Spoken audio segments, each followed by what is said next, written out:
Porque contar con un seguro de hogar es recomendable, pero no es obligatorio, salvo que estemos sujetos a un préstamo hipotecario. Según un estudio reciente, en torno a un 70% de los hogares españoles ha contratado un seguro de este tipo. Sin embargo, el desconocimiento de la gran mayoría sobre las coberturas que ha contratado da lugar a que muchos hayan perdido la oportunidad de reclamar algún daño producido en el hogar. Por eso es primordial saber qué ventajas nos ofrecen y qué tipo de seguro se adapta a nuestras necesidades. Pues vamos a ver de qué manera nos puede ayudar esta mañana Francisco Javier Pérez Arquillo, que es presidente del Colegio de Mediadores de Seguros de la provincia de Santa Cruz de Tenerife. Señor Pérez Arquillo, ¿qué tal? Muy buenos días. Buenos días, Estíbaliz. ¿Qué tal? Buenos días, Marta. Bueno, importante, primordial, ponerse en manos de un profesional, de un mediador en este caso, para saber cuál es el seguro de hogar que se adapta a nuestra situación. Totalmente de acuerdo. Vamos a ver, en mi opinión, los seguros, como siempre hemos indicado, no hay término medio. Cuando yo lo contrato es porque lo necesito, o sea, o lo necesitas o no.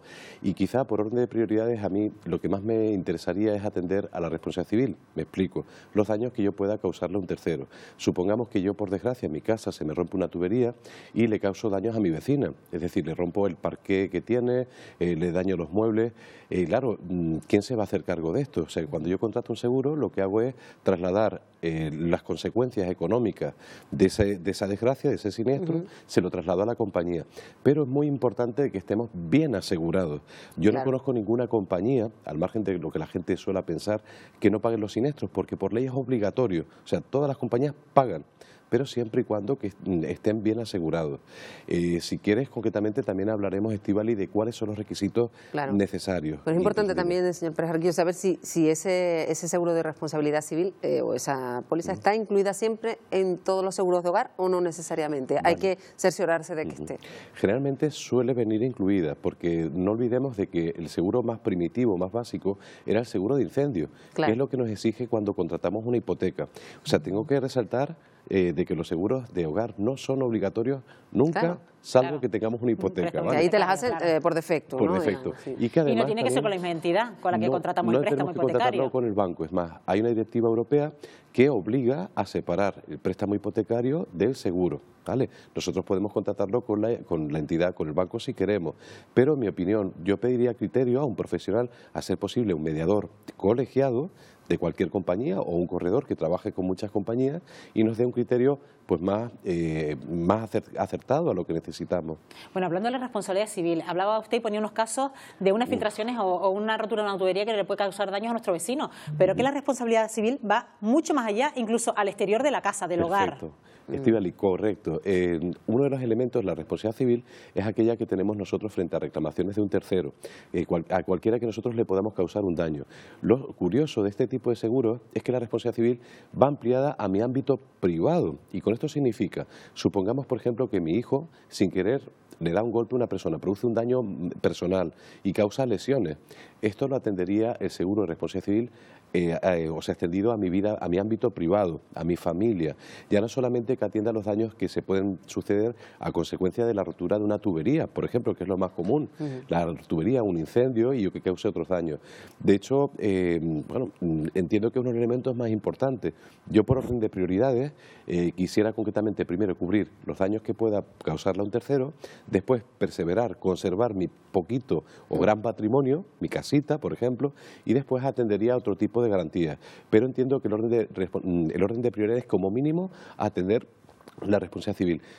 Dicho esto, te comento también una cosa muy curiosa, que la gente suele desconocer. Supongamos que en mi vehículo llevo una carga en el techo, en la vaca, estamos hablando siempre dentro de particulares, y esa carga se desprende y origina unos daños, no lo va a atender el seguro del coche nunca, porque el coche atiende los daños que produzca el vehículo. En este caso también lo atendería mi seguro de hogar extendido, en la responsabilidad civil extendida a mi responsabilidad civil privada. ¿Y eso ocurriría siempre en todos los casos, señor Pérez Arquillo? ¿O tiene que ser un tipo de seguro, digamos, con una póliza más amplia, tiene que ser un mejor seguro que otros? Esto de que, por ejemplo, esa responsabilidad civil se extienda fuera del domicilio.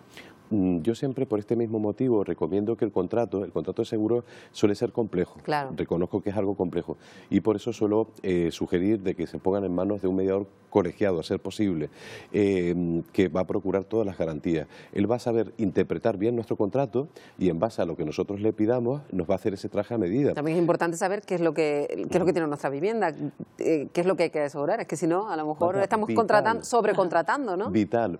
Vamos a hablar concretamente un pequeño detalle de lo que es un infraseguro, las consecuencias que esto puede tener y un supraseguro.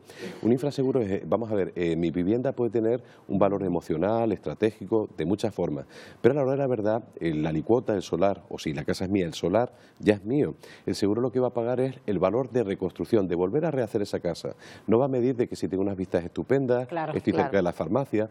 Entonces, ¿qué es lo que sucede? Si el valor de reconstrucción de mi casa, vamos a suponer que es 100.000 euros, y yo la aseguro por 50, ten en cuenta de que no te vas a ahorrar gran cosa en la prima, no lo vas ni a notar, pero lo importante es que lo tengas bien asegurado, porque llegado el siniestro, a la hora de indemnizarte te van a dar, hemos dicho que lo he asegurado por 50, la mitad de la cantidad que te pueda corresponder, y creo que eso sería peor. Yo casi diría que es peor no tener seguro a estar mal asegurado, porque por lo menos si no lo tienes, sabes que lo vas a asumir tú, pero quizás las expectativas de que crees que estás bien asegurada y cuando vengan las indemnizaciones pues vamos a tener un problema y grave, ¿no? Y estábamos escuchando antes también que en ese desconocimiento que tiene mucha gente de las coberturas que han contratado en ese seguro de hogar, muchos no utilizan muchas de esas coberturas porque desconocen, por ejemplo, qué tipo de artículos tenemos dentro del hogar que se pueden prestar a una indemnización.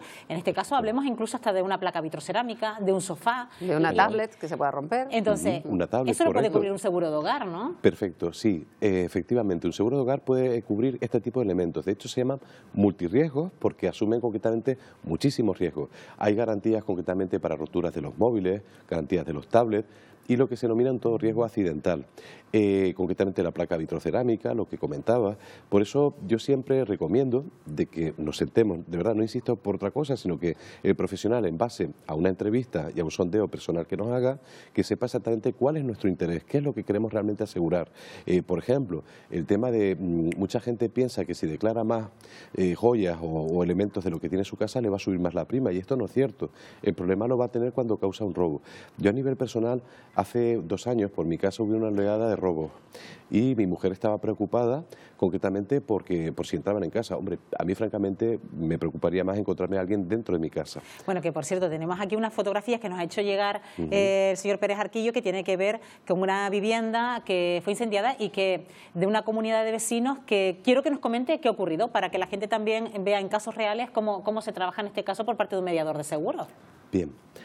En este caso particular, concretamente, el incendio se originó en una vivienda y la comunidad afortunadamente estaba bien asegurada, que es la parte, a mí me da mucha tranquilidad cuando mis clientes personalmente me dicen que ha tenido un siniestro y yo con toda tranquilidad le puedo decir, tranquilo, estás asegurado.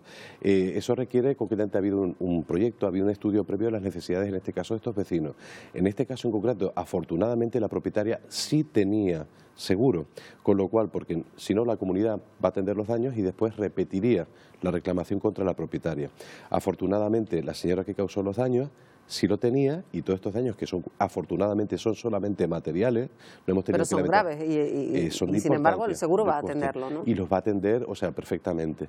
Entonces, pues quieran o no, una tranquilidad, o sea, importante, ¿no? El de estar bien asegurado. Dice, bueno, no te preocupes, estamos asegurados. Y por lo tanto recomendable. Y además ponerse en manos de profesionales. Francisco Javier Pérez Arquillo, presidente del Colegio de Mediadores de Seguros de Santa Cruz de Tenerife. Gracias por haberme acompañado esta mañana. Hasta la próxima ocasión. Buenos días. Hasta pronto.